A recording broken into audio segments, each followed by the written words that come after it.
आज Doubtnut app download करें। Doubtnut पर अपने सभी गणित, रसायन विज्ञान, भौतिक विज्ञान और जीव विज्ञान के डाउट्स का करो सफाया। बस प्रश्न की फोटो खींचो, एक ही प्रश्न को क्रॉप करो और तुरंत वीडियो सोल्यूशन पाओ। अभी डाउनलोड करें। हेलो दोस्तों, क्वेश्चन दे रखा है किसी अक्ष के परितः कोणीय वेग ओमेगा से घूमते हुए किसी पिंड के जड़त्व गुण आई अतः कोणीय संवेग जैसे संबंध बताना है हमें। ठीक है, देखिए हमें ऑप्शंस भी दे रखे हैं। ऑप्शन ए दे रखा है बी और ऑप्शन सी और ऑप्शन डी भी दे रखा है। ठीक है, देखिए इस क्वेश्चन को समझने के लिए सबसे पहले हम क्या करते हैं, हम देखते हैं कि माना कि कोई पिंड लेते हैं। ठीक है, यह कोई पिंड है, मानते हैं कि यह एन M1 M2 ठीक है, इस प्रकार यह एन द्रव्यमान से मिलके बना हुआ है। ठीक है, और हम देखते हैं कि किसी अक्ष का परितः, हम देखते हैं इस अक्ष के परितः अगर यह द्रव्यमान M1 M2 ठीक है, इसी प्रकार Mn, बहुत सारे द्रव्यमान है जिसे हम बोल सकते हैं n द्रव्यमान से मिलके बने हैं। ठीक है, अगर जिस अक्ष के परितः हम देखते हैं, अगर हम देखें कि इस अक्ष के परितः में क्या निकालना है, जड़त्व गुण निकालना है। ठीक है, तो इसके लिए हम क्या करते हैं, देखते हैं, हम देखते हैं कि इस बिंदु से ठीक m1 द्रव्यमान की दूरी r1 हम मानते हैं, इसी प्रकार हम m2 द्रव्यमान की दूरी क्या मानते हैं, r2 मानते हैं। इसी प्रकार बहुत सारे कण हैं, कितने कण, n कण लिए हैं। ठीक है, इसमें से हम n mn द्रव्यमान के लिए rn दूरी पे मानते हैं कि rn दूरी पे है। ठीक है, अब हमें निकालना है कि यह एक समान कोणीय वेग ओमेगा से घूम रहा है, ये क्या है, पिंड है।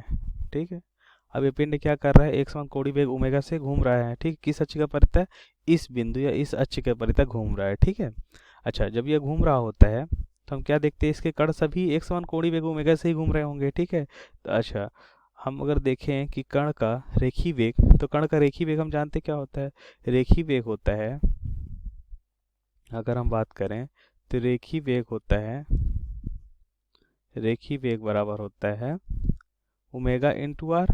ठीक, मतलब अगर हम कोणीय वेग और क्या करें, त्रिज्या का गुणा कर दें तो हमें क्या प्राप्त हो जाता है, रेखीय वेग प्राप्त हो जाता है। ठीक है, तो हम क्या करते हैं, देखिए इसके लिए हम देखते हैं कि अगर हम देखें कि पहले वाले का वेग क्या हो जाएगा, m1 r1 v1 हो जाएगा, m2 r2 v2 हो जाएगा। ठीक है, अच्छा, इसकी दिशा देखें, कुछ इस दिशा में होगी, इसकी दिशा क्या होती है, स्पर्श रेखीय दिशा में होता है, ये रेखीय वेग होता है ना, वृत्तीय गति के स्पर्श रेखीय दिशा में होता है। ठीक है, ये हम क्या लिख रहे हैं, दिशा लिख रहे हैं, स्पर्श रेखीय दिशा में होता है। ठीक, स्पर्श रेखीय दिशा में। अच्छा, अब हम क्या करते हैं, देखिए अगर हम बात करते हैं, अगर हम क्या निकाल रहे हैं, अगर हम निकाल रहे हैं कोणीय संवेग। ठीक है, क्या निकाल रहे हैं, कोणीय संवेग। ठीक, तो कोणीय संवेग जे लिखा हुआ है। ठीक है, कोणीय संवेग बराबर क्या होता है, हम जानते हैं कोणीय संवेग होता है आर और रेखीय संवेग का गुणनफल होता है। क्या होता है, रेखीय संवेग, यहाँ पी क्या है, रेखीय संवेग है। ठीक है, क्या है, पी है रेखीय संवेग। ठीक, तो यहाँ पास हम क्या देखते हैं कि जे क्या है, आर और पी का गुणनफल है। ठीक है, जहाँ पी क्या है, रेखीय संवेग है। चलिए ठीक है, रेखीय संवेग के बारे में बात कर लेते हैं। रेखीय संवेग क्या होता है, रेखीय संवेग होता है द्रव्यमान और वेग का गुणनफल, हमें पता है, ये तो संवेग होता है, द्रव्यमान और वेग का गुणनफल क्या होता है, रेखीय संवेग होता है। ठीक, द्रव्यमान और वेग का गुणनफल, यहाँ से हम देखिए क्या लिख सकते हैं, यहाँ से अगर हम लिखें कि कुल, अगर हम बात करें पूरे पिंड का जड़त्व गुण अगर जे है, इसको हम क्या लिख सकते हैं कि, अब देखिए सभी छोटे छोटे द्रव्यमान का क्या निकालेंगे, कोणीय संवेग निकालेंगे और सबको जोड़ देंगे, मतलब इस तरह कह सकते हैं कि J1 प्लस J2 प्लस इसी प्रकार Jn। ठीक है, तो यहाँ से हम क्या लिख रहे हैं, देखिए यहाँ से हम लिख रहे हैं कि J1 को क्या लिख सकते हैं, J1 को हम लिख सकते हैं कोणीय संवेग है J, तो R इंटू पी रेखीय संवेग। ठीक है, तो हम बात करते हैं, अगर यहाँ से हम लिख सकते हैं R, अगर हम पहले द्रव्यमान की बात करें तो क्या हो जाएगा R1 और क्या हो जाएगा M1 V1, इसी प्रकार क्या लिखा जाएगा R2 M2 V2, है ना। इसी प्रकार n कणों के लिए क्या लिखा जाएगा Rn Mn Vn। ठीक है, हम जानते हैं V बराबर क्या होता है, देखिए V बराबर होता है आर इंटू मेगा, ये हमने बता रखा है, रेखीय वेग। ठीक है, तो आर इंटू मेगा से हम क्या लिख सकते हैं, यहाँ पास R1 M1 R1 ओमेगा। देखिए ओमेगा तो समान है हर जगह, आर बदल रहा है, एक समान कोणीय वेग हमने लिया है तो वेग हर जगह क्या होगा, समान होगा, कोणीय वेग हर जगह समान है, ठीक है।